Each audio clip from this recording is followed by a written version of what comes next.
थे मोहम्मद तैर जो अपना खूबसूरत कलाम पेश कर रहे थे। कुर्सी थे आंसू जी। अब मैं जनाब कादर बख्श साहब से गुजारिश करूंगा कि वो आएँ और अपना कलाम पेश करें। जनाब कादर मैकू अपने वडके आखदे हिन हिक ओ वेलावी हाई 16 शेर रुपए दी कणक यारो असां अपने सिर ते चाई एक ए भी वेला आया है रोंदी पईए सारी खुदाई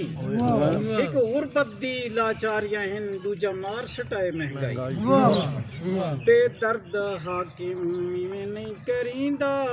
मुफलिस गरीबां नू तंग नहीं करींदा बेदर्द हाकिम आटा भी मांगा मांगिया ने मरचा हिन पैसे थोड़े किथे किथे खर्चा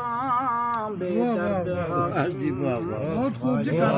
है घ्यो भी मांगा नाले खंड ते डाला महंगाई दे कोलू हालू बेहाला बेदर्द हाकिम है मास मांगा कद्दू करेले उतू बाल मंगदे